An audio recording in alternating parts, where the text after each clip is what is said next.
G'day everyone. Proud to say Barkarati is brought to you by Radix Nutrition, makers of the most technically comprehensive nutrition products that have ever existed. Unlock your potential with Radix.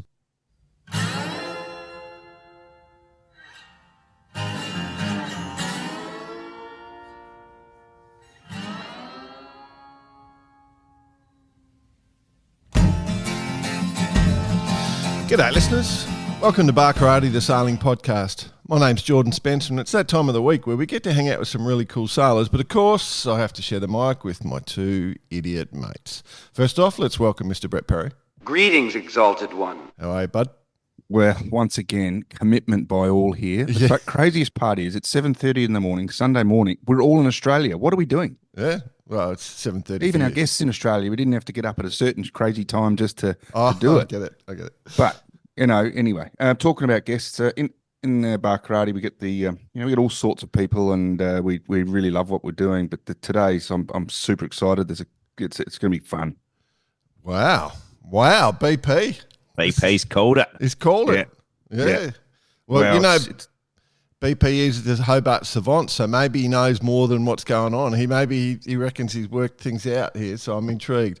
Let's bring in a bit of chats. Had a few chats over the last couple of days. Okay. All right. Well, let's bring in the other bloke. He had a voice that could make a wolverine purr. Mr. Nick Bice.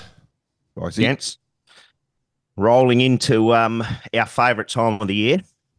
Now, the question, are we going to do live crosses during Hobart time? Yeah. Video? 100%. As we did last year? Yeah, live stream it. The last few years? Yep. Yeah, well. Checking in on the fleet. If we don't, might be pretty short because I've just had a look at the weather. Yeah, it's going to be quick. Could be quick. But looking good so far. Probably, plenty of breeze still. Not as many nerves as what has previously been around, looking at it. But it's going to be high wind, fast sailing for majority of the fleet. So it's is it going to be a record year? That's the question to be asked. 100% guaranteed. And if they don't break the record, well, just the sailors are useless because everything's laid out for them. That's all I'm going to say. There we go. If I didn't lay it down earlier, you've laid it down now. No, I was just going to say, our poor guest is sitting there going to kill me now. So that's You'll be welcome on the dock in Tassie, mate. As you say, big time for sailing. It's a great time in Australia it's our sort of peak season. All the dinghy classes doing their regattas, every class doing their national championships. There's world championships. There's all sorts of things happening. There is Melbourne, Hobart, Launceston, Hobart, but of course the big one that gets the TV coverage on a different channel this year too, by the way, kids, Channel 9, Sydney, Hobart, plus there'll be a live stream on the internet. So for people great around race. Great race. A lot of fun. Only two, of course, the Teagle Classic. Yes, and then, of course... and the 1 metre worlds.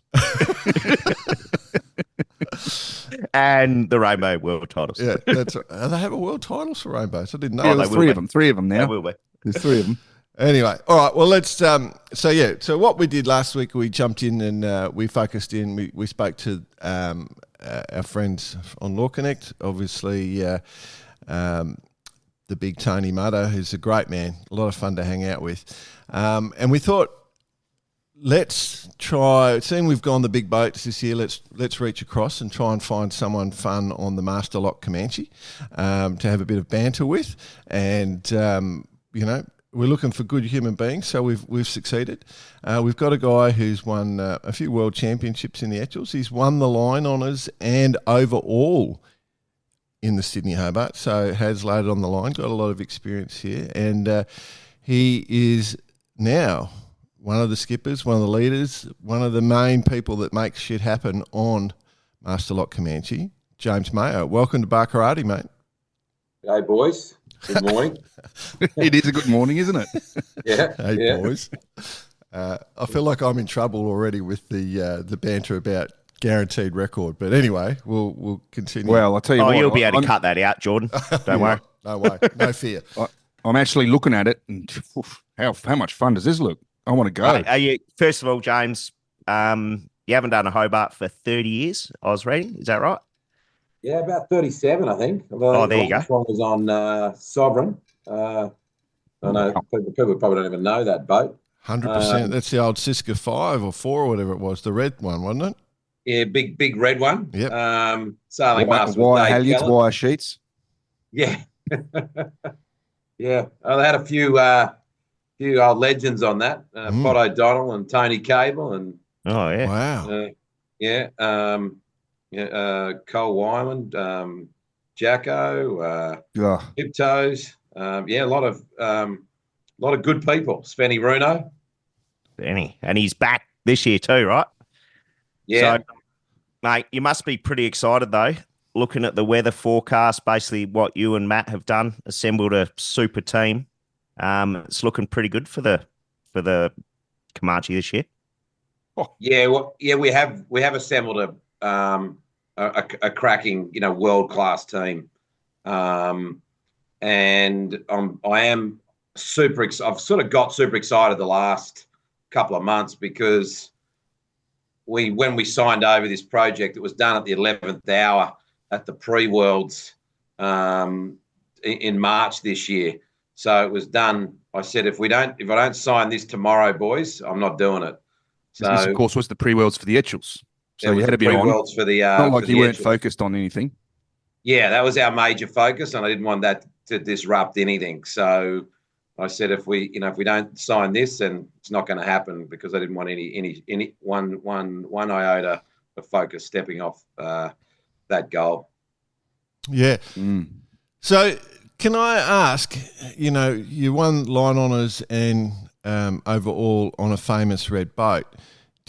Was that the influence for going with Comanche this time, to pick up straight back up onto another famous red boat? Is that the red logic? splash? Yeah, I mean, I have a huge amount of respect for ocean sailors, and I was pretty young, 37. That was my last one, and I used to get terribly seasick. And I've only done 3, so I don't have that much experience at all, really. But we did do a lot of sailing on that red boat around the world. What was your role on the boat? Because you would have been the whippersnapper. Yeah, I was in the sewer. There you go. Yep. Yeah, No wonder you get crook. Yeah, I was just going to say, Yeah. Luck's every at the best of times. justification. I actually loved it. Yeah, I was in the sewer down there, and my job was just to pack all the chutes and get them all ready and get make sick. sure no twists in them, and most of the time they went up the right way. Good work. Perfect. Good work.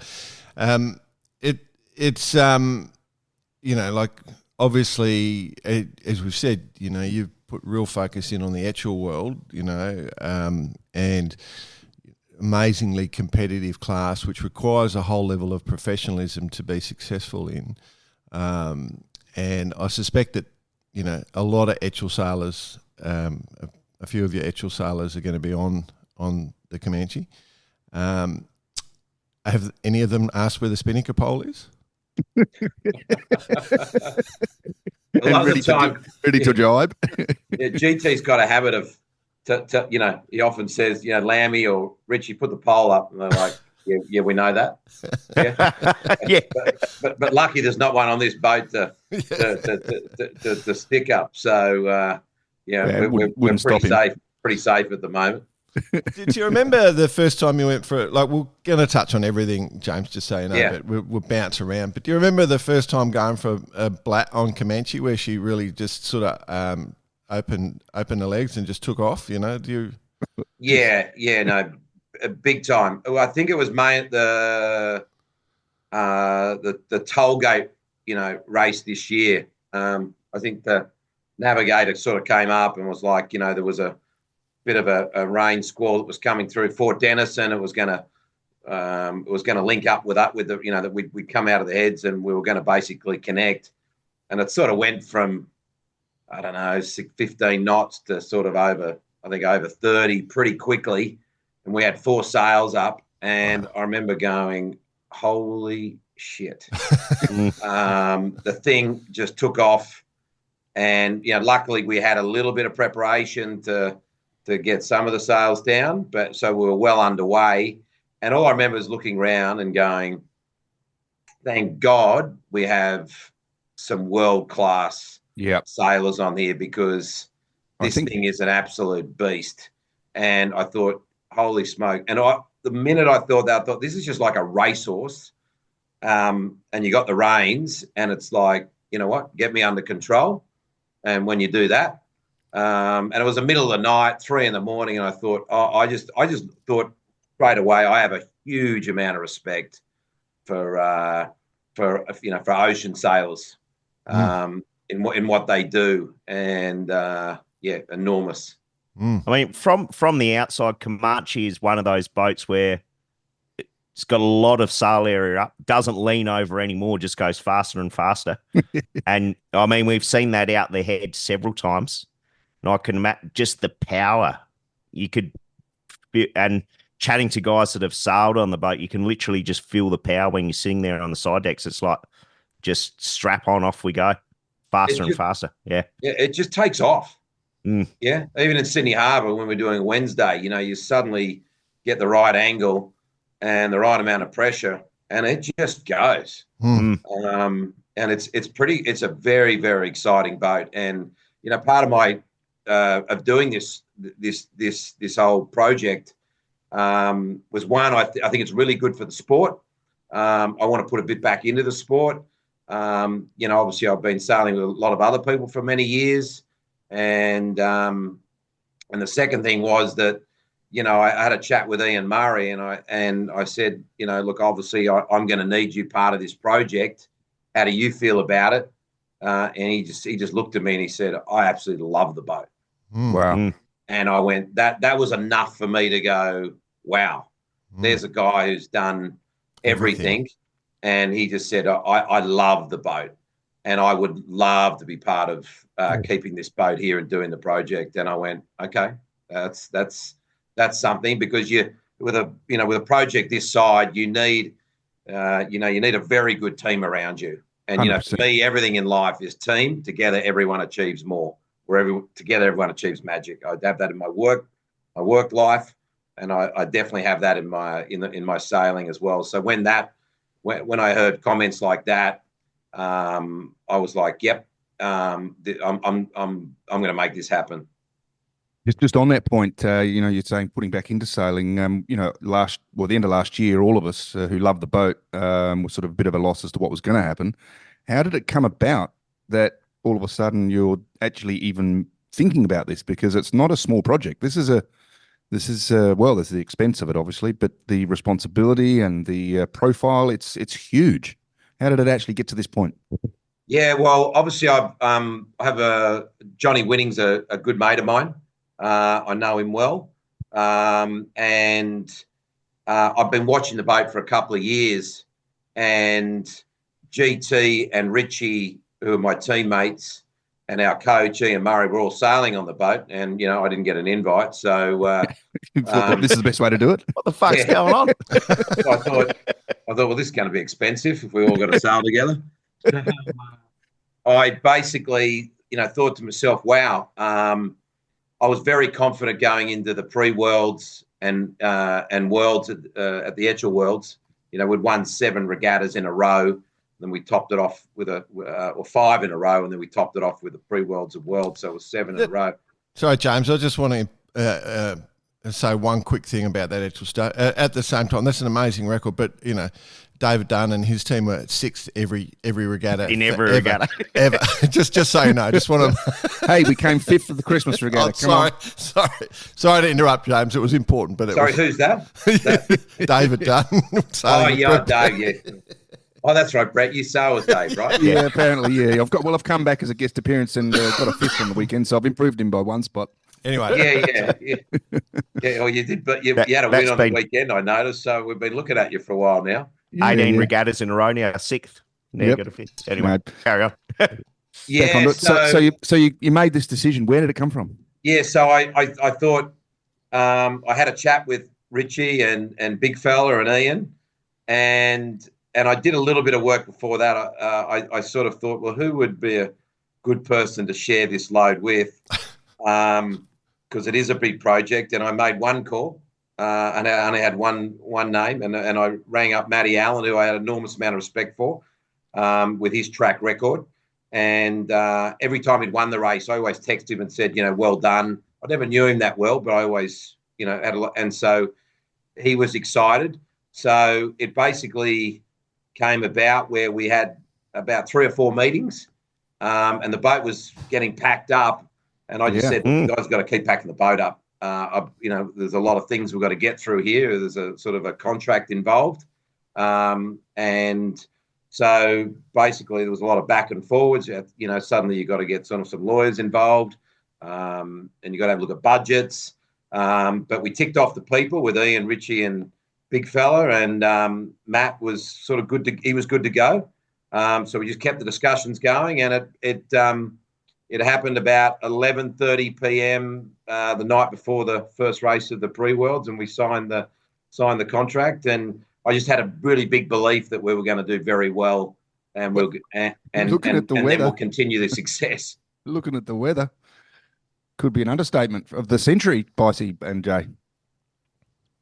Yeah, I mean, I try not to look at the weather. No, so you don't have to. That's not your job. Every race I go into, I just go, I don't really want to know about it until the morning of. But I got to tell you, the problem is it started 4 days ago with me. I started going, shit, that looks pretty. I don't know. And I was awake last night till 2 a.m. for the first time in a very, very long time, and I reckon that might have something to do with it. I started thinking. Yeah. Yeah. Exactly. Excited is the word. But I guess excited, at the end of the day, to do this, embark on this with all your Etchell mates, the guys that you've won the worlds with, and a couple of other really good mates is something pretty special to, especially on this particular boat.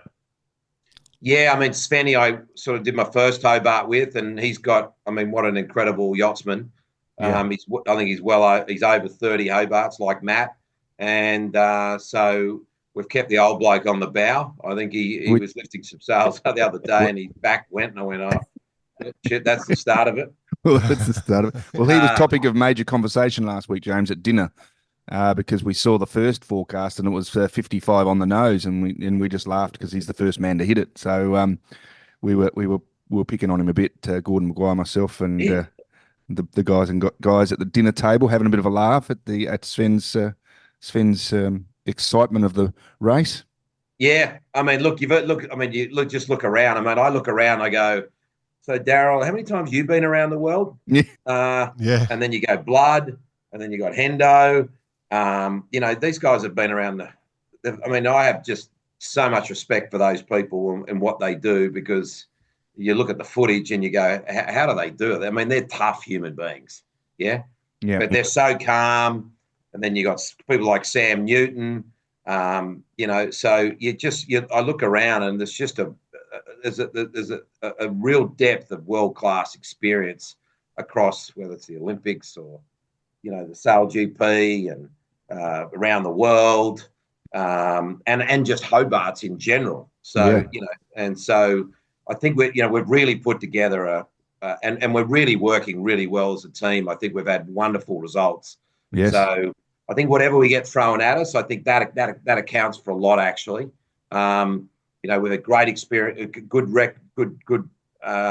results in Tollgate, Cabbage Tree, and around the Cairns.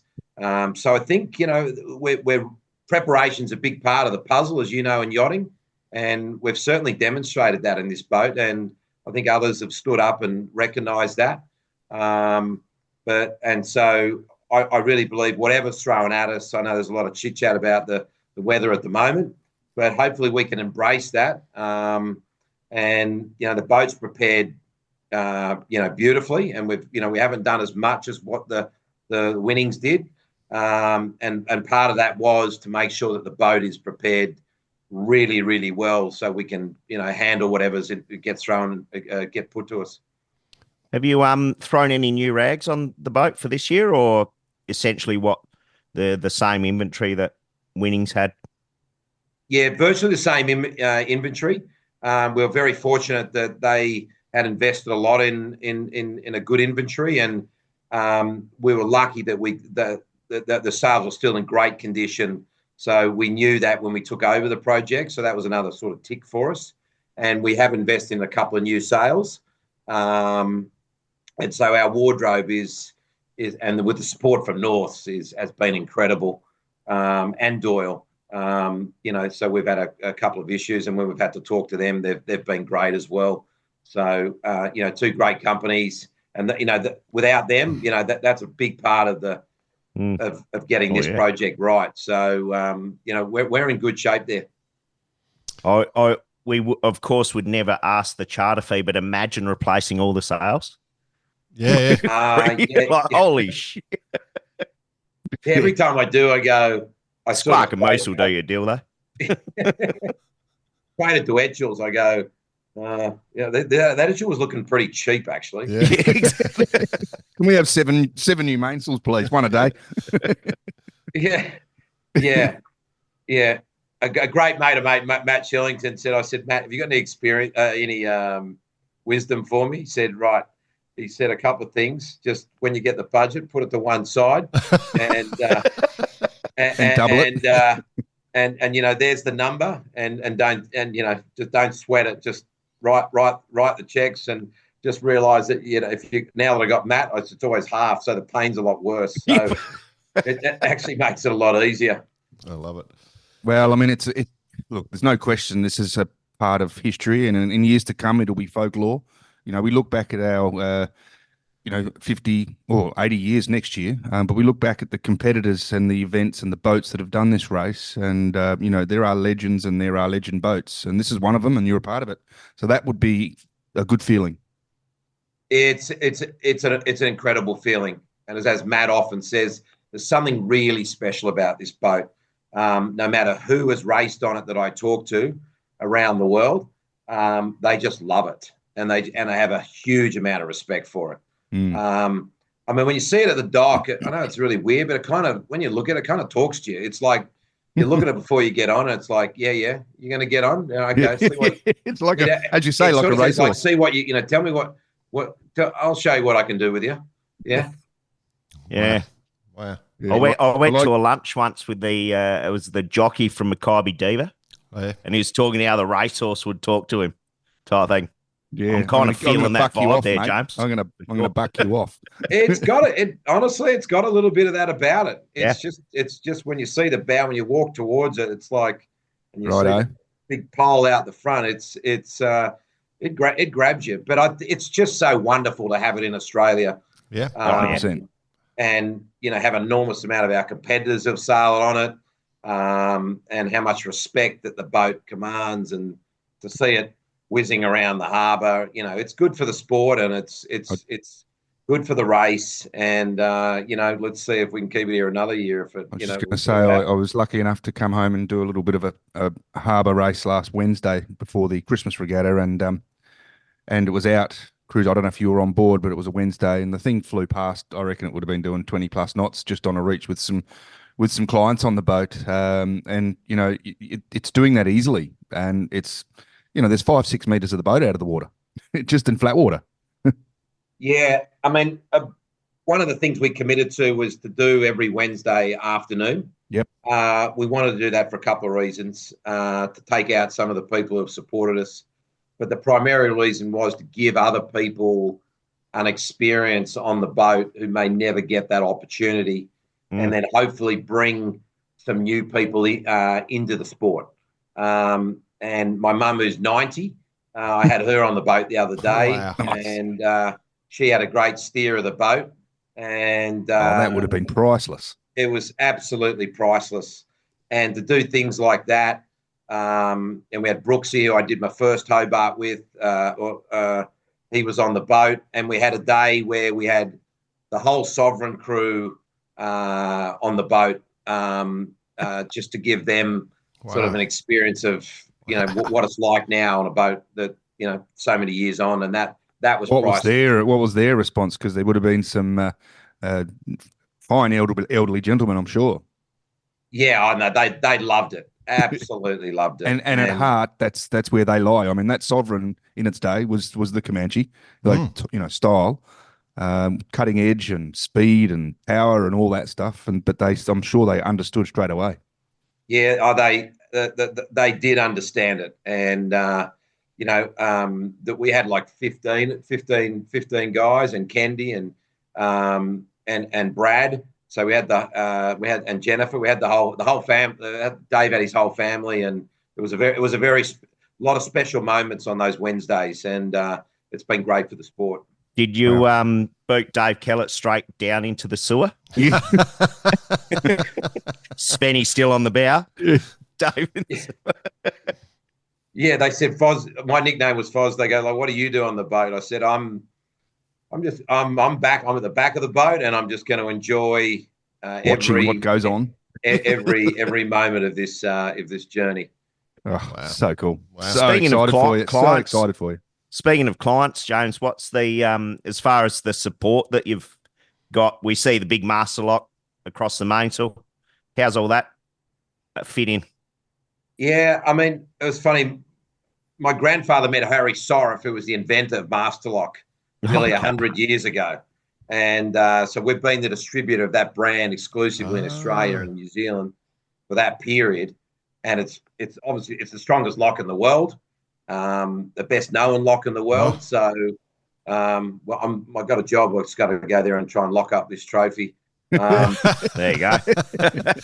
It was a bit of a dream to put one of our in-house brands up there and give it some national exposure and international exposure now. Definitely international exposure. Yeah, and the other one is Ahoy Club. I remember when Ian Malouf was driving his first dial-a-dump truck, picking up rubbish. And I remember when he had one truck, and he used to pick up his now wife from school. And he built a business called Dial a Dump, and then he sold that, and then he started the Ahoy business, which is obviously, for charter business for super yachts and beautiful boats. So it's just they're on the harbour every day of the week, and same deal. They're in the marine trade. What a wonderful sort of partnership to have. Two great companies working together and build the brand awareness on one of the best boats in the world. I must admit, when I saw the Ahoy Club on the mainsail, I've just gone, oh yeah. I'm wondering if that was part of the enticement for the crew. It's a luxury yacht charter. It's all inclusive. There's all the food. It's going to be just. It's just going to be like a trip to paradise. And I was wondering if that's what you sold the pros on, that's what it was, a full Ahoy Club luxury charter. But no, just shaking your Yeah, no. We've just, he's Ian Malouf is a great friend of mine, and Larissa, his wife.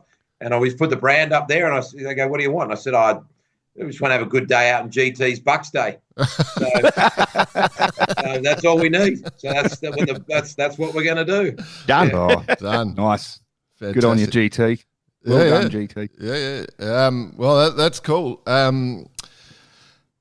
mean, it's exciting for us. I think one thing we haven't sort of got into, mate, is how did you get into sailing? Yeah. My dad did the second Hobart in 46 on a boat called Defiance, which Cole Shrimpton now has. You see around the harbour. We've all been lucky enough to have a little sail on that. Absolute beauty.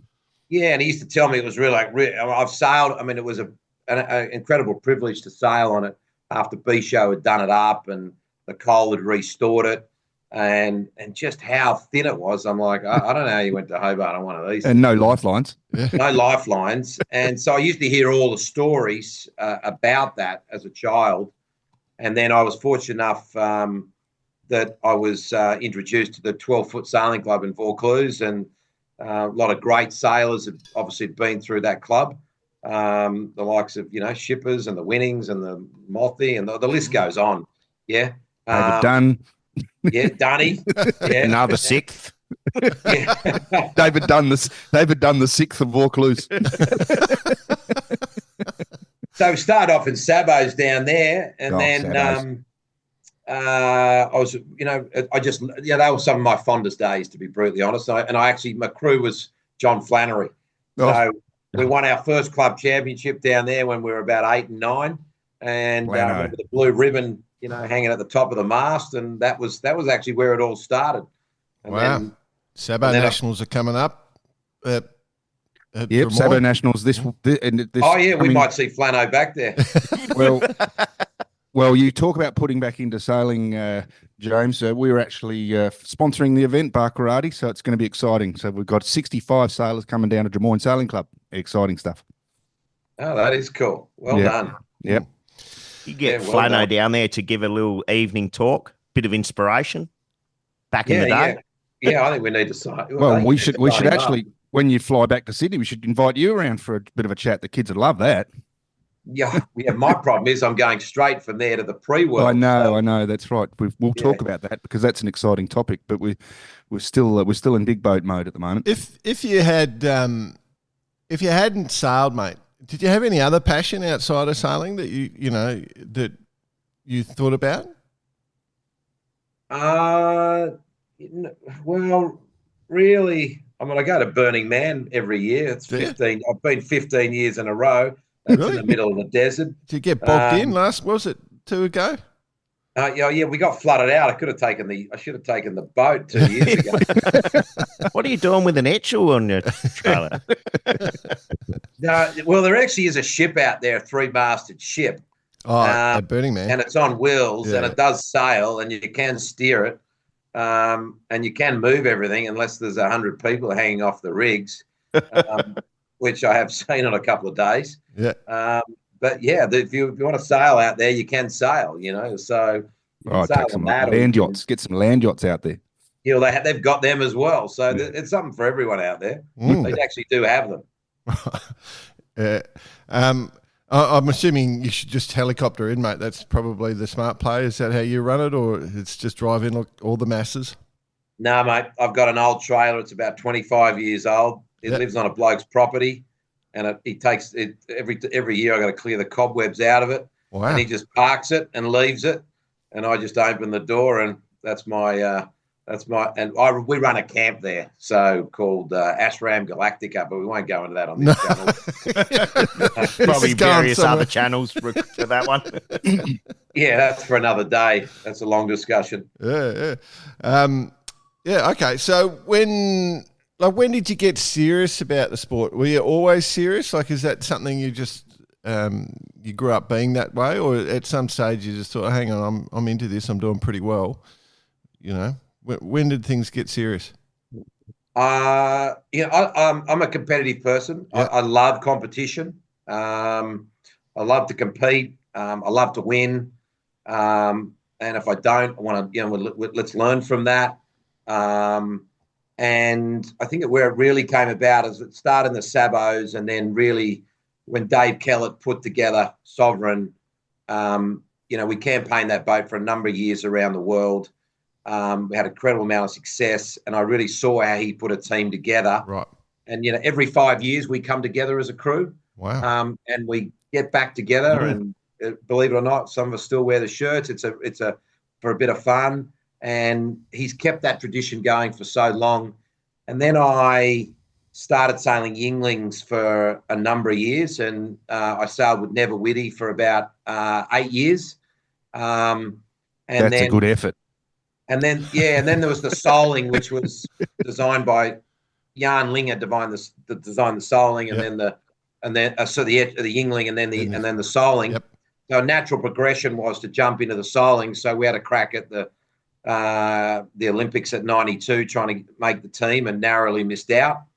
And then I sort of left Neville. Then I went on and sailed with Sid Fisher with his campaign on Sydney 95 in the Louis Vuitton Cup. Got to be careful. It's not the America's Cup, but it feeds it. We weren't successful, obviously. But that was a great team. And then I had another crack in 2000 with Andrew Palfrey and Cameron Miles in the Soling. Yep. So I joined their team, and we had a huge amount of success around the world. And we were fortunate enough to make the pre-Olympic team and finish just out of the top 3. And unfortunately, back then the Soling class was at the Olympics. It was a combination of match racing and fleet racing, and you had to get through the fleet to make the match. but unfortunately our Olympic trials was only match racing. And, we weren't, and it was one event in Farm Cove, off Kirribilli, pretty tough place to sail. Everyone had the same conditions, but we weren't fortunate enough to get that spot, and Neville ended up getting that spot.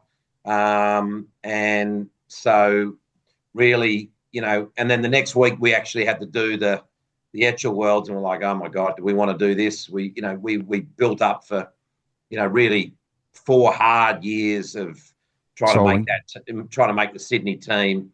And, we were world class at that. We'd finished on the podium a number of times up and leading up to the Olympic selection.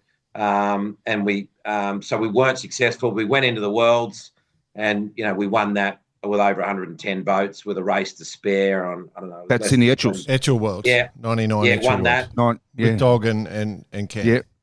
Yeah, so Finney, and then we just hung the boots up, and I hung the boots up for 15 years, really, until it was just, I was pretty beaten after that. And it's something that never leaves you, if you're want rings. It's something, a lot of people aspire to, and it was something I definitely did. And it's something that's never left me. Takes a lot of energy, doesn't it? Yeah. It's kind of regrets. It's like, I got to say, if only, yeah. Not regrets, if only. If only, yeah. And then they dropped the soling class. So it was kind of, it was time to hung up the boots and focused on work for 15 years until I got a call in 2016 from Stephen Mothy Jarvin, who said, hey, you want to come Etchells sailing again? And when I jumped back on, I went, I can't believe that I haven't been racing on these boats for 15 years. Because I've only done 5 Etchells Worlds. So I was like, my godfather. And then my passion came straight back. Well, straight on the podium. Hugely. And I was like, I went straight back into competition mode. And I went, right, let's do the Etchells Worlds next year. My second one. And we ended up getting a second. And I went, my thirst came straight back into it. And that's kind of where and then we got a second at San Fran, and then we got 27th in Brisbane, and then we got second again in Corpus Christi. That's a great story. That's worth discussing. How it came down to two Aussie teams, the big fella or us, and we're both fighting it out on the last day. Who was, there was only 2 teams that become world champion, and so we got second with Tommy Slingsby and GT, and then it was unfinished business, and that's why we went on to Perth. And then that's really where I was like, you know what, I need a bigger project. That's how Comanche came about. Wow. Amazing journey, isn't it? Busy. Yeah. Busy. Just before we get on to the Etchells, we had Tony Mutter on last week, who has a great deal of respect for you. He did say that, you're a great bloke, blah, blah, blah. Competition-wise. Just going into detail. Yeah, blah blah blah. But going into the discussion about competition, you've got competition. Obviously, Comanche was pipped over at the line last year, which there's no doubt created worldwide media storm. To be honest, I mean, everyone in the world watched it, and everyone in the world is going to be watching this race. You've got to have a great deal of respect for Tones and what he puts together for his team. He touched on continuity of crew, and I think that's something that you've touched on, making sure, it's your first year, but making sure that you've got the right people in the right place. What have you sort of got to say about your competition? Obviously, Wild Thing and Law Connect, they're out there. Everyone's a chance. Yeah, look, they won it last year. So, we're the underdog. I keep, it's going to come down to the wire. I mean, every race that we've done with those guys, it's, we did some couple of offshore races. It was bow stern at the top mark. Yep. Look at the Solus. They have, I had the opportunity to sail with Tony and Brad on Rainbow J class with Neville Crichton in Barcelona and Palma. And, they are world-class sailors. Tony is just a great human being, and you just look at how calm he is, and you hear him talk around the boat, And I'm like, who is, I'd heard of him, but having the opportunity to sail with him was an absolute pleasure. Yep. And, I could imagine, when a tough get going, I reckon that's what those one guys of the toughest going. men on the planet. Yeah. And one of the nicest. Yeah. And just a great sailor. And look at Nico and the rest of their crew. I mean, they're going to be pushing that boat just as hard as we are. So it's, it's going to be a really good dogfight, that, and it'll be on from the pre-start. Oh, it's going to be super exciting. I can't wait. Yeah, 100%. I had a bit of a joke last week that next year Tony and Brad are going to do it 2 up on the. You think you and Matt are a chance? Definitely not. But stranger things have happened. But those I'd have those guys on my boat any day. Yeah, for sure. Yeah. Well, that's kind of what we get. I mean, you look at the respect that everyone has at this level. I mean, you've got to have respect, but at the end of the day, it's competition and it's fierce. But that's what the world loves, and that's what we love about the fact that Comanche stayed, because otherwise, it does take away the gloss. But it's definitely there, and it's something that we're all looking forward to.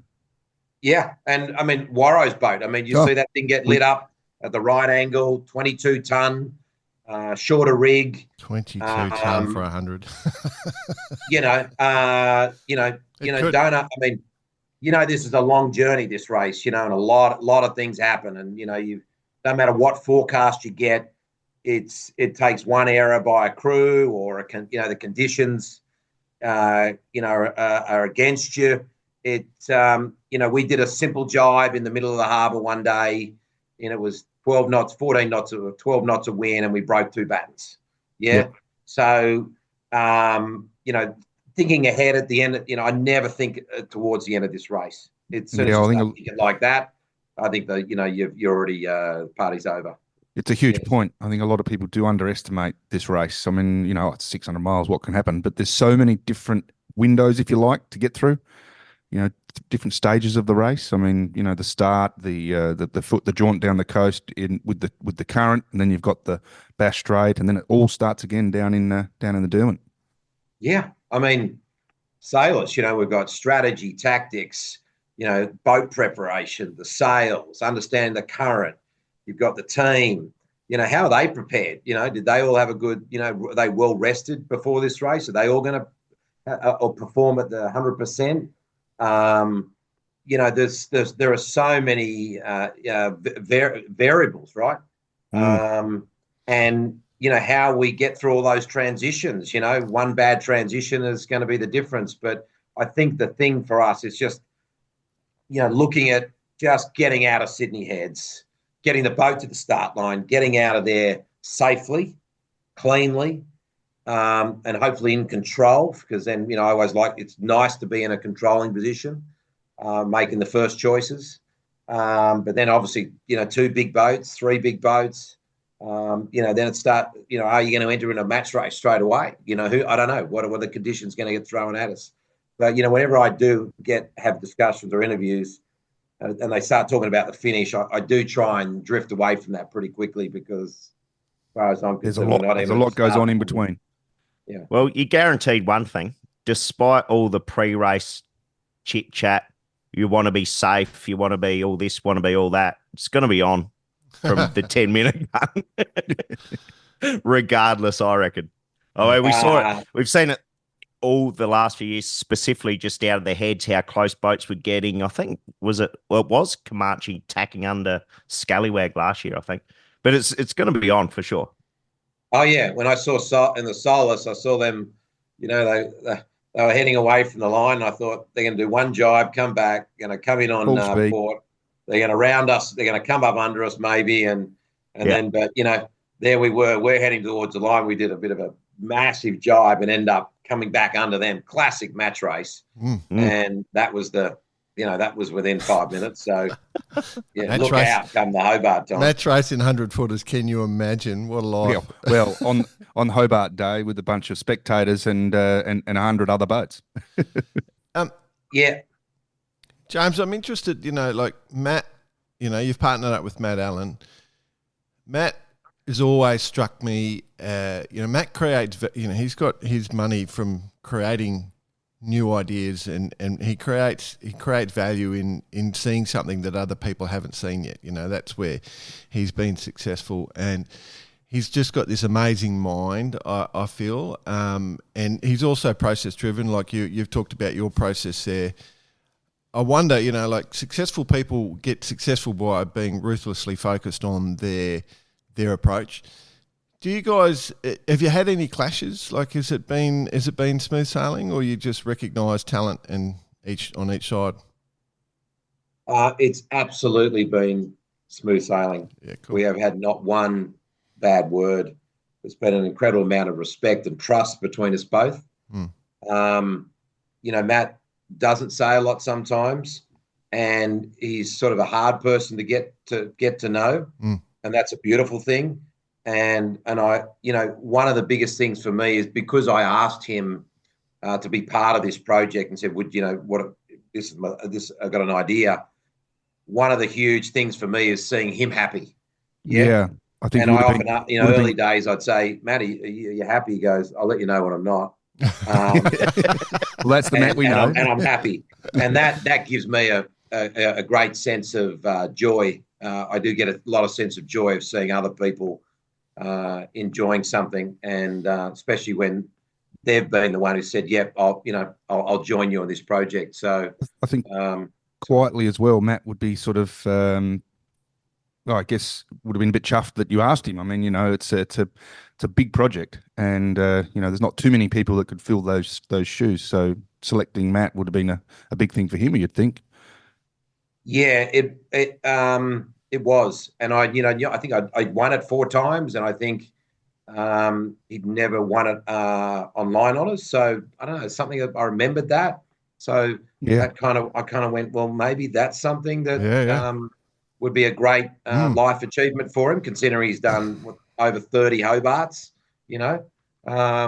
It's something very nice and something very fitting. So let's see what if we can make that dream come alive. Awesome. If you are successful in that, that ticks a box off for Matt, which is great.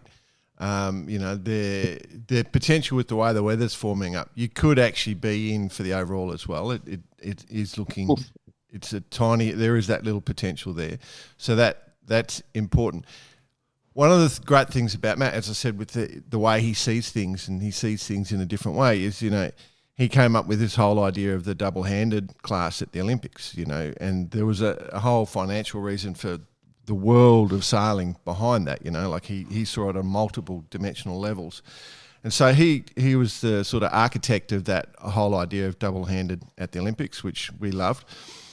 So just to expand that then, if you do win line honours and you get that box ticked off, do you think there will be the next statement, or shall we go for the double-hander win in the Hobart? That'll be next. Have you thought about that consequence of having a successful Hobart? Yeah, I'm loving the sport. In the last sort of since 2000, getting back into it, 2016, I've just had so much enjoyment personally, and I wouldn't rule anything off the table because. I think we've got over 20 entries. So correct me if I'm wrong this year. And I think. I mean, how impressive is that? And what incredible individuals, gutsy.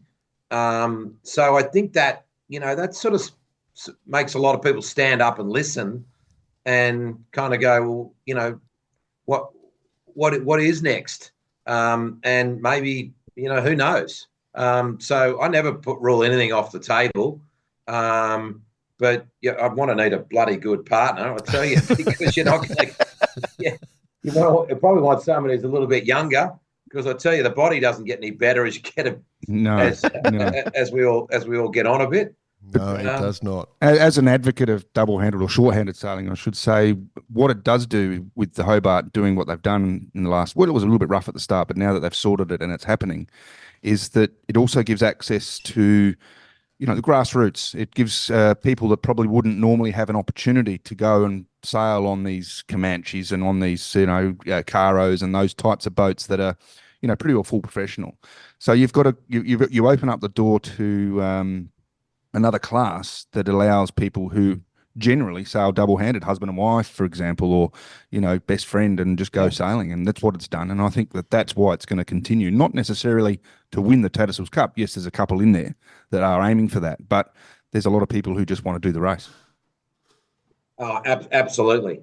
I mean, it's growing, and it's so good to see, because it does, our job as sailors is to bring as many people into the sport as we possibly can, and make people as aware of all the different opportunities that are available on all the different types of boats in the sport. That's a big part of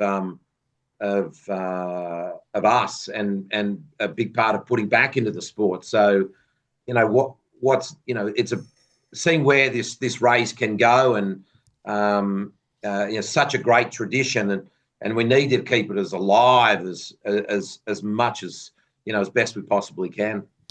Got to say, BP, the weather forecast, a Far X2 would look pretty good for at least. We're not going to talk about that right now. It should be smoking along that thing. Yeah. Can I ask James a couple of things? Just what's the top speed you've seen on the boat so far? Kind of early 30s. And I was doing the safety survival course, and they were like, do you know if you're doing 30 knots, your boat travels, all right, just over 30 knots, or 30 knots, your boat will do 900 meters in a minute, 60 seconds. Yeah. So I'm working that out in your head. Yeah. I mean, I was working that out, and I was like, don't fall off. Smart. Firstly, because in 5 minutes you're going to be a long way away. So that gives you an idea of, for me, that really kind of, it was like, wow. Well, we're sort of getting this chat's going on and on because it's so exciting. But we're talking about Etchells Worlds coming up. But that if you do the Comanche upwind leg in the Etchells Worlds, 2.5 miles or 2.1 miles, it's about what is it? 2 minutes. Wow. Yeah, it's 2 mile beats. I said to the race officer last week, I said, really? And he goes, well, we want to set a world-class course. I'm like, oh, my God, please. Can you make it at least 1.5? Then you get world-class competition. We're all buggered at the top. But anyway, sorry, Jay. I just thought I'd bring that relative in Comanche to an Etchell. Yeah, no, that's good. We should probably focus in on the Etchell Worlds as well, just to get that, because we're going to run out of time. So the only other question I had about the Comanche was the favourite setup, but I know what it is. It's 3 sails on, and just wind just back on a broad reach, and off she's going. So yeah, let it rip. Looking back to back corner. Yeah, everyone at Southern Spars is sitting there holding their balls. Oh fuck! Yeah, and then I'm sitting next to the runner winch. I'm like, how much load on this thing? Yeah, 20 something. 20 something. I actually got my foot caught it the other week. Pablo, he's a great man. Yeah, it was in third gear going slow, and I was climbing up onto the rail. I didn't realise that it was in third gear, and my Hocker shoes got wound into and I was able to pull my toes back. Wow. Lucky you've got enough. And I was like, and I had to say, hold, and then I could not get my shoe out. So that shows you how far it was wound in. Wow. Lucky you got the thick sole with the Hocker. That's what probably saved the pinky. I go, yeah, and I'm all right. I go, yeah, they're all there. Well, listen, we definitely hope that everything goes well on that side of it. But yeah, let's chat about the Etchells, Jay and Bicey, because this is a big thing as well. You've got the Comanche. We can slow right down now, Etchells. See how they we don't have the talkers pass now. So we've got Comanche coming up 26th of December, Hobart, then straight to Melbourne for the pre-Worlds and the Worlds. You got I saw, what was it? So GT didn't do the Christmas regatta, but he's back on for on. Didn't tell us what he had on. Yeah, exactly. And then what, you got Lammy on board for this campaign? Is that the go? Yeah. I mean, Richie came back and after winning these Worlds in 2019, and then he doubled up and won it with us. and then he's put so much into it, and he just was focusing on his new boat that he's designed with the big fella, which looks extraordinary. That's just something else. That it is a topic. It's a topic that's going to come up in the next couple of weeks with us. We're definitely going to be talking about it. So good. So we just thought, wow, Lammy. He was second last year. We sailed with him in a couple of regattas previously, where we were on the sort of on the podium, and he's come across, and we've had a great result in the Australian Championships, and then just recently in this Christmas regatta. So the momentum's there, and the belief is there, and we've got Richard Clark, who's our coach, four-time Olympian, Canadian, Finn sailor. So he steered the boat, and I think we had to. I don't know if GT's got a job anymore. Actually. Well, you didn't have to race the last day, you see. Probably not as polite as Richard either. I can imagine that as a Canadian just tacking on someone. Sorry. Yeah, I had no choice. Sorry. Yeah. I mean, if you've got Lammy on board, put the pole out. Sorry. If you've got Lammy on board, you're going to have to plan for him not to make it though, because he is a Land Rover driver, so he might break down on the side of the road somewhere. He's probably still at Byron. Yeah, that's right. He might be still out. Yeah, exactly. But yeah, so back to back, you won Perth. Obviously different crew, but back to back, you sailed perfectly the Christmas regatta. How do you feel going in? I mean, the fleet is super strong, and as you know, I've stepped back into the fleet and enjoying it, and had a great time last week. But the fleet, you guarantee we know he's sixth anyway. Sixth, but if I can get a sixth at the Worlds, Bicey, I'll be all right. Yeah, you're right. But no, but seriously speaking, the fleet is so tight at the top end. Yeah, I mean, look at, look, make no mistake that we're definitely going there to try and win this thing. There are no prize for second, as you know. Coming second in or third or whatever in a world, you're there to compete. Everyone wants to be crowned that. We've got an incredible crew. If we've risen, I feel we've raised the bar a little bit. 100%. 100% has definitely brought some a lot of new things to the boat. His kinetics around the boat he's an incredibly strong human being. I find him super focused. I've never seen him this focused. I mentioned to him last week that he's fit, he's strong, he's looking really focused. Yeah, I just keep telling him to be that way. And his mum's doing the cooking, so yes. It's a great team. Actually, we have a lot of fun, a lot of laughs, but it's the competition. I mean, you've got you've got JB. He sailed with Matty Wern, and Mayo, Billy, who's just a wonderful competitor, great competitor, sailing really well. Nigel Abbott, even last week. Wow, Nigel Abbott, the new M12 is a quick little vessel. Yeah, some good young new talent coming in. You got Kostecki. I think he just won the Star Worlds. And won Miami in the Etchells. He's come. I think he's sailing with Noel Drennan. Yep. So huge amount of respect for. I've done a lot of sailing with Noel and against him. Great sailor. And then the Americans, Andy Beadsworth. So look, doesn't matter who's there. You only need one other. You just need a couple of good people, but there's going to be plenty of them. So take no prisoners.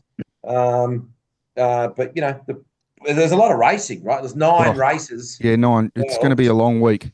And there's 6 in the pre-worlds, and then you've got the training days before. So there's a lot. It really takes a lot out of me, I got to say. Well, you did have. I remember a couple of years ago you did hurt your back. How's that going? I mean, you really got to look after that, don't you? Yeah, doctor said you got to stop sailing it. You should not sail those things anymore. A lot of really bad injuries. And then it was just well, how do we do it? And a lot of rehab. So it's daily for me. That's absolutely daily, and it's daily on the events. I will have to warm up for definitely for an hour every morning before every day I go out. BP, if it's windy, you're going to be holding the mic about 8 feet from your face because your arms will be stretched out that much. Mate, I got home. I was just speaking to my wife about it yesterday and the last couple of days. My elbows feel like they've stretched back out again, so I'm all right. Oh, all right. good, yeah, good. putting your arm around her on the couch, but you're sitting on the couch in the other room. Asleep he was. I'll tell you what. It was a tough weekend and definitely a good precursor to what's going to happen over the next 3 or 4 weeks. There is a rumour, James, going around about your boat at the Etchells Worlds. I don't know if you've picked up on it yet, but, on the back of the Sovereign, the red Sovereign and the red Comanche, there is a rumour that your Etchells Red splash is being painted red as we speak. As we speak. Is that true? Can you tell us that's true? It's actually, it could paint it red, but it's actually painted silver, believe it or not. It's the only... It's got the silver transom. It's a bit of the thing GT's had for many years, but it actually reflects. So we just like people to be looking at it and get pissed off that they're at the right angle. It does piss you off. Right. Well, that's kind of why it sucks for us coming 6th, because only have the 7th and 8th and 9th and 10th people that see our gold transom. Yeah, so we've had a few people that have copied us. So, but I think we're going to leave it silver. Yeah, fair enough. Yeah, one step at a time. Cool. All right, mate. I think we've taken enough of your time. It's been an interesting discussion. Oh, mate, we could just go on for another hour, couldn't we? Easy. But we could do it after post because you've got plenty of stuff coming up. Like it's the perfect segue to continue on. But look, certainly taken a fair bit on. Obviously, you've postponed your planning for Burning Man just to focus in on these boats. So best of luck. I didn't go this year, so that gives you an indication. Yeah, there you go. Heavily focused. Heavily focused. Well, best of luck, I'm interested if you see Mutter on the docks before the Hobart, you can discuss, because coming on Bar Karate, it's called the reverse curse. We don't have the commentator's curse. You get the reverse curse where you normally win. Basically means you'll probably win. Yeah, but now you and Tony have both been on, so you're going to have to argue. Yeah, we don't quite know how to handle this. We're not sure how it's going to play out, so we're intrigued. Yeah, well, there's if we're carrying a sail on our shoulders down the dock, I can guarantee I'll be on the end. And if Tony's anywhere near me, I might just actually swing it a little bit to the long way if he's near the water. And he goes. Knock him You in. didn't see that one coming. Yeah, you won't see that one coming. Yeah, Love it. bloody awesome. Well, listen, mate, have a great time. I mean, you've got to look at that above everything. The experience will be huge. Obviously, results will come as they come. But enjoy yourself, look after yourself, and look after the boat. Yeah, it's the main thing, and to all those sailors.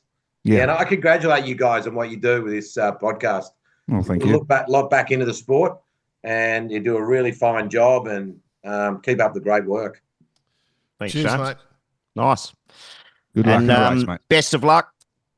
Be watching with interest. Yeah, it'll be.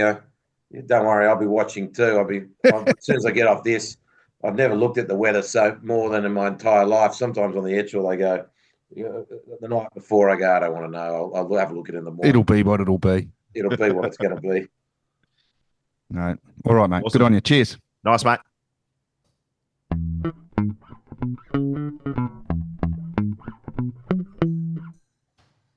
One of the best parts about James is he's honest and he's true. He's a true man, and he's been around a long time. You don't really realise how much people like James have actually done. You think of, he's just won the Worlds, he's just done this, he's done that. But unassuming, but wow, what a sailor, and what a stalwart of our sport. And I congratulate him and look forward to sailing against him, but looking forward to hearing the results at the Hobart. Oh, looking forward to watching that. I can't wait. We should be doing live updates. Are we going to do live updates? We are. Well, Live updates. Live updates. Why Let's not? do live updates. Let's do it. Well, let's do it. Well, it might cut into my golfing time though. I was going to say, I might be doing a few broadcasts live from the 15th green. live. Yeah. We'll see. Live. Um, Well, it's going to cut into my. It'll be sizzling- like It's going to cut into my sizzling. You'll be pleased to know, gents, I've been allocated a couple of sausage sizzle days at the Sabo. I was going to say, you get a barbecue for Christmas. Yes. Yeah. Nice. Nice. Yeah. We should. So we'll come up with some timings and put that out. Generally, we'll check what time the skeds and all that sort of. Yeah, actually, that actually doesn't really matter because it's all we live do our anyway. own skeds, the Barkarati skeds, the BK skeds. Let's call it the BK skeds. But she looks pretty amazing. Like the weather. We'll probably only get one in for the Comanche and the Law Connect. So I think I called the weather light nor'easter for the start about 2 months ago. And I look like I've missed it by about 3 hours. I think it's and 27 knots. Yeah, it's no. It's, if you go 3 hours earlier though, it's still a night or law. No, you've done wonderful. I don't know how you do it. No, I don't know how you do it. You know those pretty charts on Windy, and it tells you what is the predominant wind direction at this particular time of year at that particular day. The average, the 100-year average. Well, I'm going to get this pretty all right. Well, you say that I can sort of somehow get the boats, but you definitely get the weather, mate.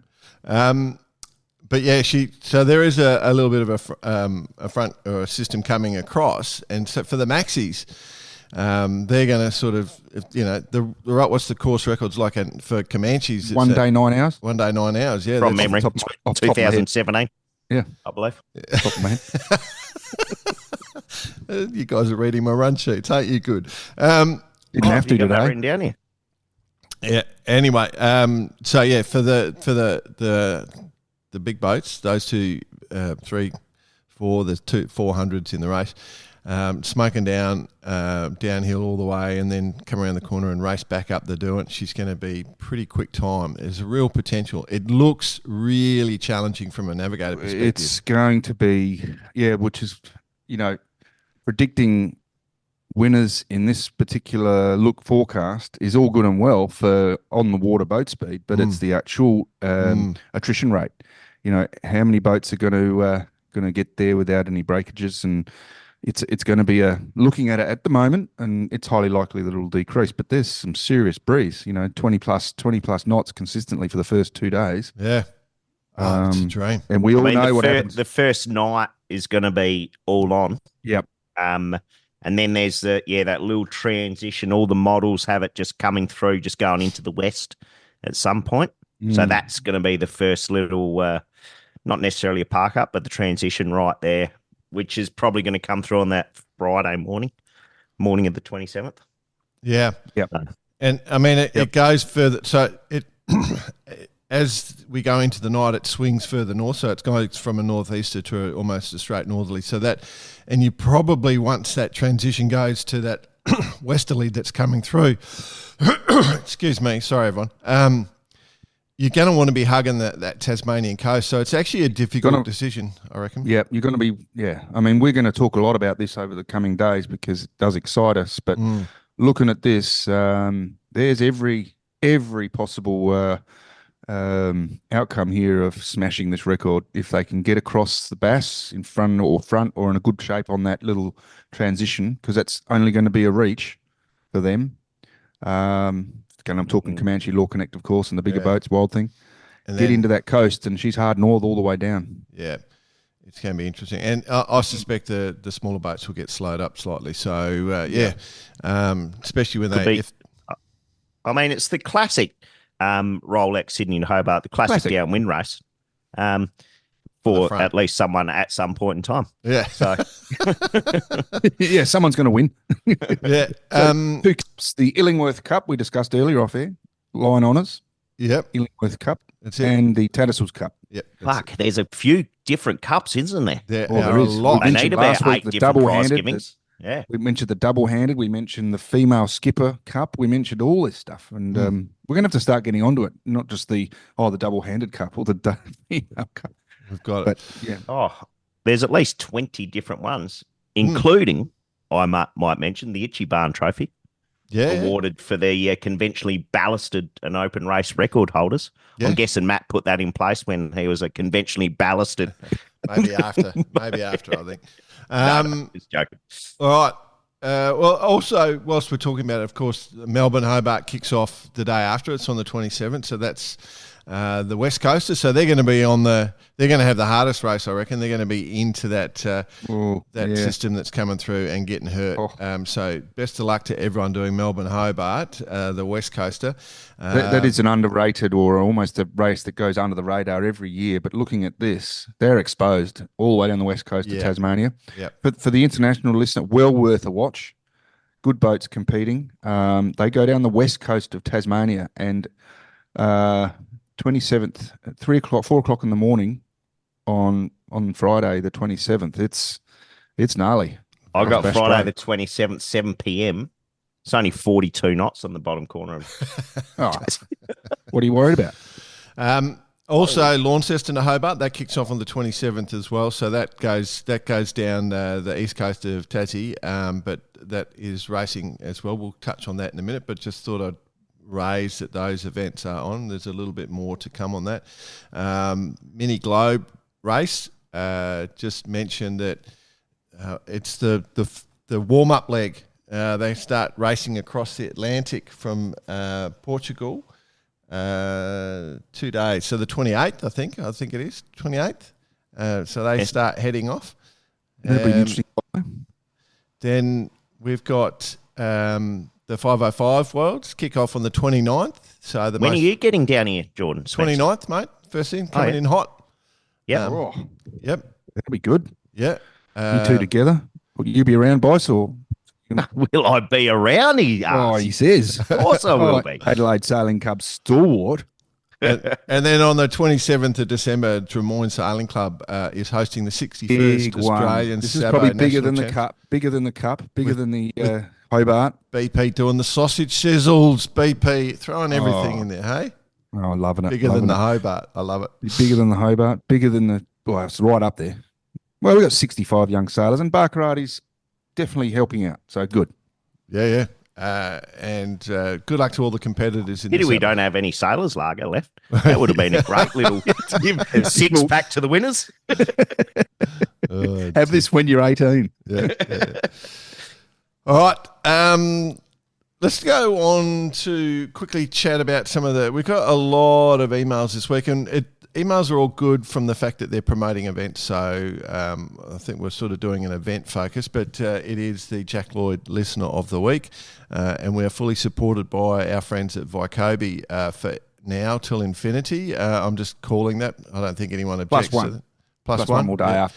Plus one more day after infinity. Every month, $200 voucher going to the one that we enjoy the most. So just keep sending them in. We got a heap this week there. Our mate Scotty Patton, he's always got a lot of ideas, Scotty. So we're promoting the Capel Sound Invitational, the Battle for the Bar. Just, lads, I wanted to provide with an update as we are now within a week of the weather window opening. So remember, it's a multi-day event, but they run it on the best possible day, looking at the weather. Currently, we have a consistent flow of entries rolling in. At the time of writing, 76 craft, 145 guests for the beach party function, which... oh, wow. Yep. 41 is the average age of the competitor. 12% are under the age of 21. 12 is the age of our youngest competitor. 77 the age of our eldest. 38% of the fleet are monohulls. 24% are multis. 22% are boards, predominantly windsurfer LTs. 11% of the fleet are foilers. 5% of the fleet are paddlers. Yes, that's right. 81% of the fleet are male, 19% of the fleet are female, and 100% of the fleet are going to have a blast. Lucky Scott doesn't have any form of ADHD, but he loves a fucking Excel sheet, let me tell you. Loves a bit of data. He's got some exciting ideas that they'll be implementing next year, and we'll be sharing some associations through the coming months to grow the sport. So he very much he was one of the people we talked about growing the sport. So he's got ideas, and we're very happy to looking at that. The long range forecast is jumping around a bit. Weather permitting, they're hoping to pull the trigger on the 27th. So if you're not entered and you're in the region, beautiful part of the world, head down and have a look and go and get yourself involved and go and watch the Capel Sound. What's the ideal wind condition? South? I don't know. Actually, I forgot. I have to look. To look. But we'll be sure to just specifically chat about that during our dailies for the Sydney Hobart. Yeah. It's equal. Well, there's quite a lot of, according to our emails, there's quite a lot of things that are equal to the major race. Well, including 1 metre worlds. We better not forget about that. 1 metre worlds. John O'Shelley wrote in. Thanks, John. He say, hi, gents. Regular Jono. listener of Barkarati from the UK. Largs Sailing Club, not Largs Bay, just for your acknowledgement, John, is that Largs Bay is in Adelaide, where the three of us all met. So just a coincidence. Largs Sailing Club and Allswater Yacht Club heading down under for the Musto Skiff Worlds. At Willara, I believe. Yeah, and the VX Australian Nationals in January. So the Mustos are being run in conjunction with the B14 Worlds. So remember we did a big thing on that. Would be excellent to get a shout out to promote both events, which will be an excellent show between Aussies and Poms. So that is absolutely happening, as you said. So build-up races 1st to the 4th of January, and then the World Champs 6th to the 10th of January. Great day. Great time. So the Mustos and the B14s are racing together. So that will be great watching. So definitely worth coming in and jumping onto that one. So thank you very much for letting us know about that and reminding John. You guys got anything else you want to say on that? Happy? Not on that specifically, but moving on. Ian Bayliss, boys, how's this email? Rowing and Radix. There's been a couple of little surprise, what do you call it, sort of photos sent through, hasn't there? Yeah, well, this whole video, we'll publish this one when I get around to being a grown-up and doing that. But my plan will be to publish this one. Get around being a grown-up. You're taking a bit of time off, eh? At the moment.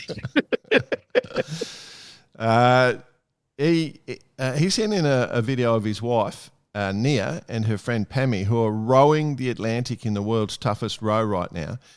Just before 40 knots battered them for 48 hours or so, they recorded this little clip for you. They're back on the move now and chomping down on some more Radix. So they did a little Radix thing. So they're surviving on the Radix. On a serious note, though, last year, Nia donated her brother a kidney, and they are raising money for kidney whales, targeting £50,000. I wonder if you could give them a shout out and follow, please. They are at Lightship Atlantic on Facebook and Instagram, and with a link where you can donate in the bio. The reference to Lightship being one missing organ, so Lightship, not yachting, but nearly as good and a good cause. Cheers, guys. Keep up the good work. So well done. Yeah. They're munching down on the Radix. They've given up their body parts.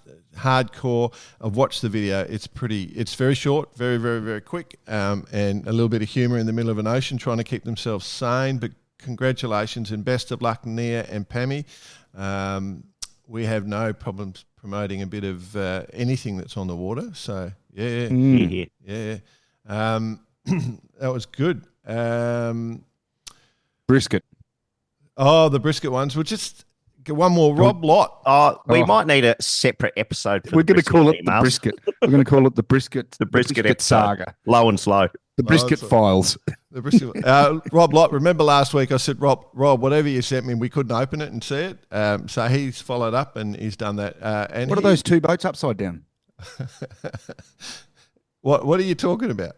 He sent the photo, didn't he? Send the photo of a boat upside down. Yeah, the mosquito. No, he's promoting the That's mosquito. what I mean, two boats. Yeah.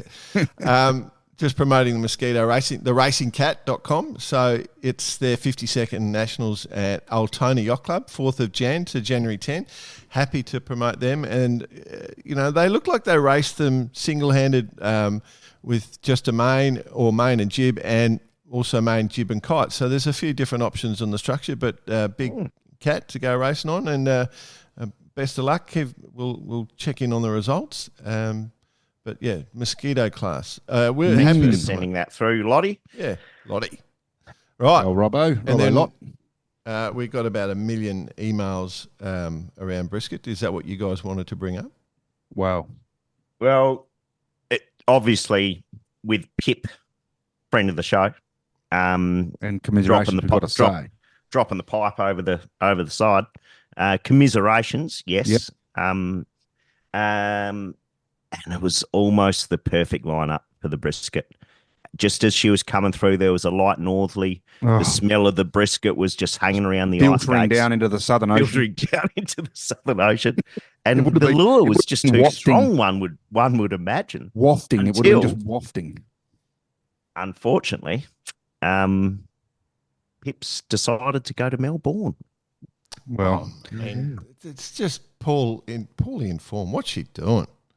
Could have come to I did Adelaide. reach out to the team, mentioning about the bar karate brisket. Not sure how that went how down. knowledgeable they were of the brisket. They were, who's this wanker? Hey, but on a serious note, she's obviously had a traumatic experience, but handling it super well and getting a lot of response from her, telling the world exactly Oh, how yeah, it's it an feels. emotional video, wasn't it? Well, I mean, we know Pip, well, in particular, I know Pip very well for a long, long time, and she puts everything into this, everything, and she would have been broken for a long time, and like before she probably mustered herself to get the video out. I mean, you can see in the video she does start to break, but she would have been broken down once she got that rig sorted and over the side, wherever it went to. I just can't imagine dealing with that. Well, I guess physically you got to deal with it. Like there's just shit you got to do. No right? choice. You got to protect stuff. Yep. And then the emotional side that Yep. you'd go through afterwards. And now we're seeing more and more the more positivity coming off the boat. The more time she's had to deal with it, but that'd be Well, tough. it's kind of hit home. It's set in. The shock's probably gone because I mean, it's a life and death situation. When it happens, there's no question. You're at the mercy of the waves around you and the wind, and then you're at the mercy of also the rig, which is a heavy, big piece of equipment that's doing not what it's supposed to. So, hats off to her for her effort to get the boat under control, but also to tell the world about how it all happened and how it all unfolded. Yeah. Yeah, we're very sympathetic, Pip. Everyone is. A lot of people sending you love. Just before we transition to talk about the Vendée more, just on that Launceston to Hobart, one of our regular riders, Robbie Boy, Ahoy Legends, with the other great race about to kick off, yes, the mighty Launceston to Hobart. Only fair that Jordan throws together a forecast and prediction. Beside the big boats, the 30-foot class is a race within a race. Bicey's favoured yachts.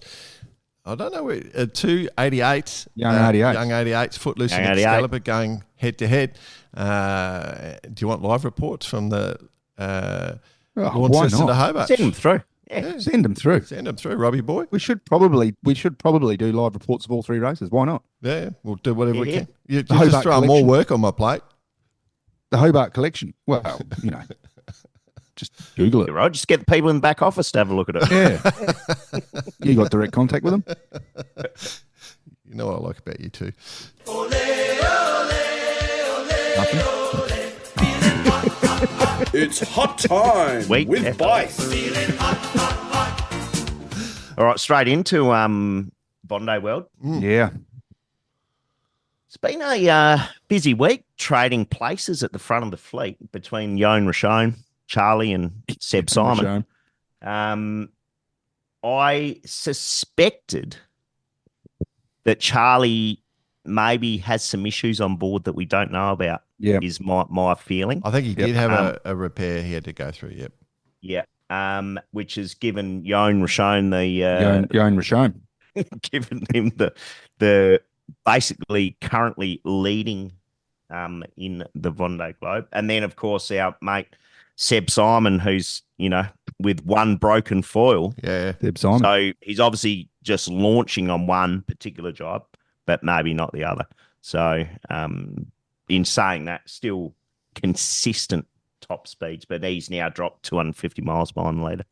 So It's two on the front. It's interesting though, like with the way they're set up currently in that weather system, it's going to sort of go behind them a bit. So Charlie can sail a slightly higher angle. So I wonder if he's just positioned himself a little further south just for that, to allow for that weather system. And because maybe he isn't going at full speed, as you say, but I'm just intrigued in the way he sort of went a little bit further south rather than matching up. So that's what I'm wondering based on that wind heading further west.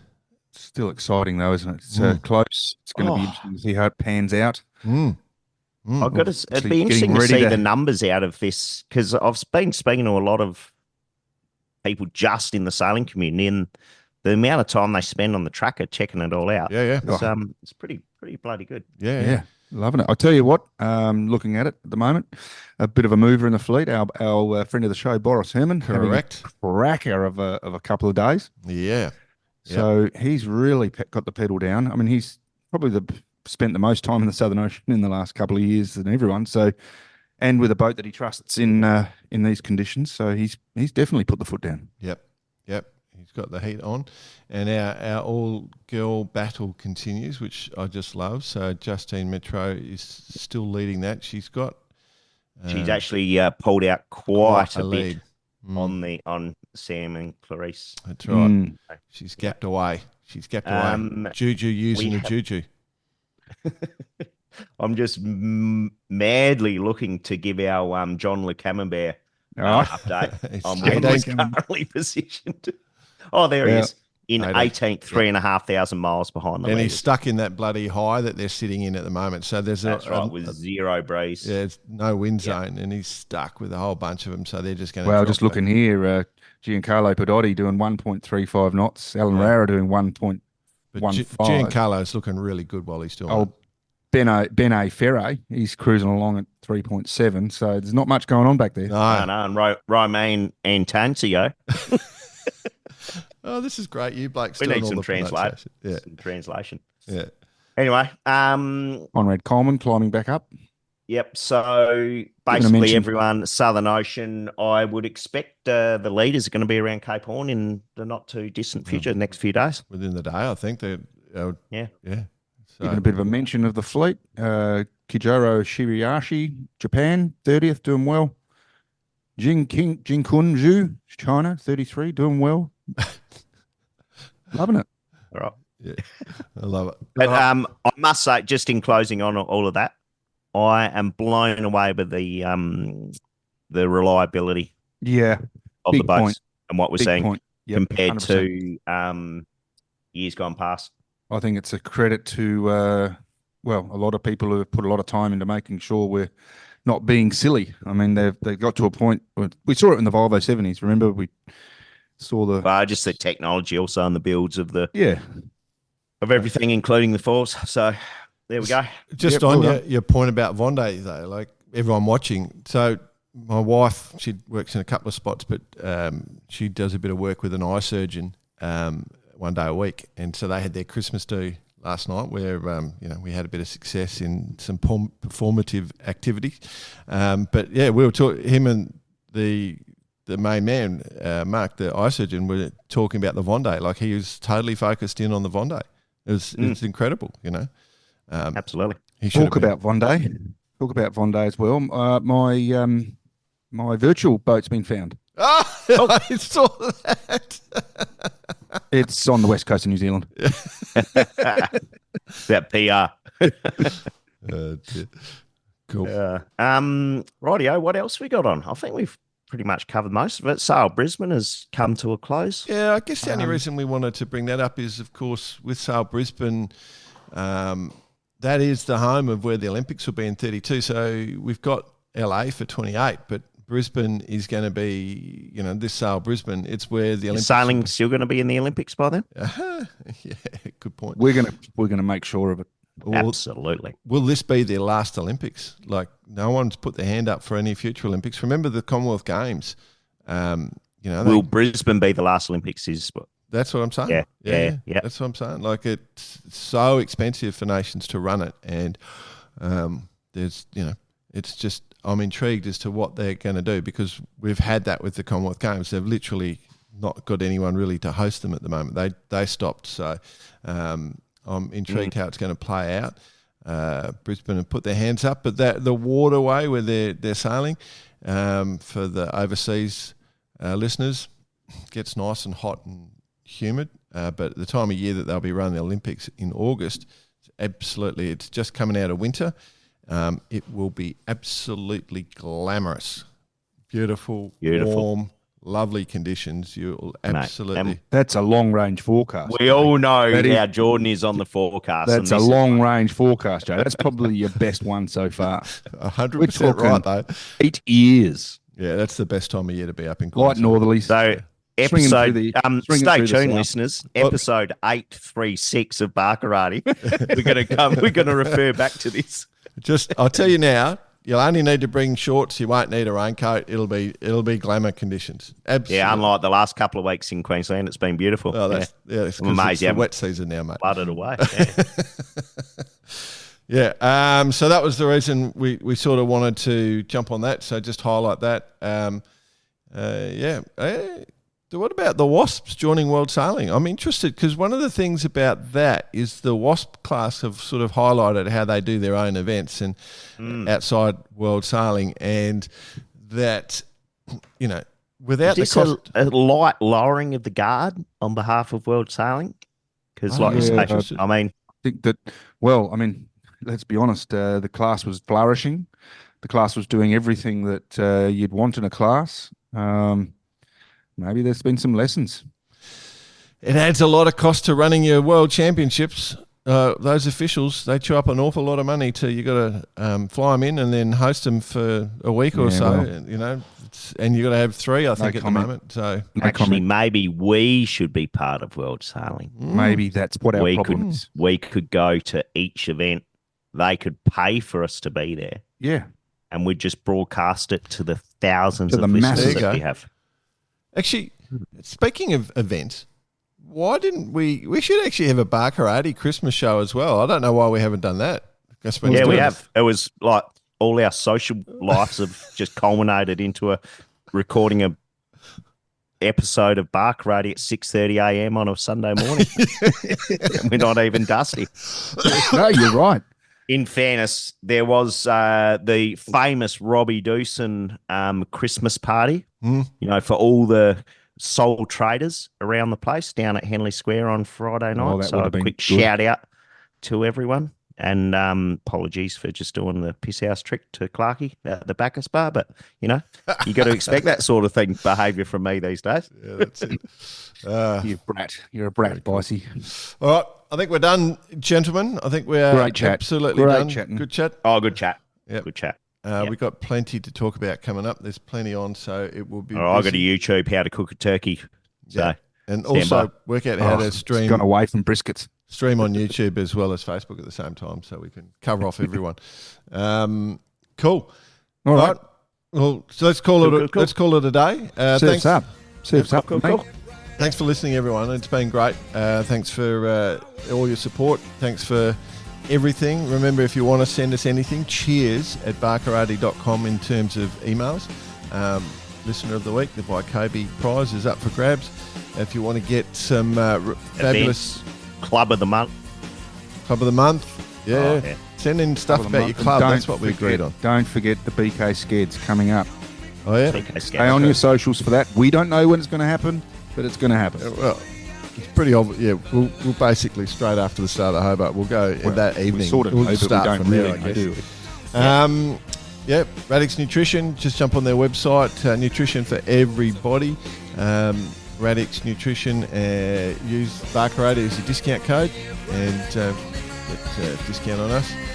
That's it. Have a great week. Merry Christmas, Pete. Oh, yeah. Yep. Good Christmas. Merry Christmas.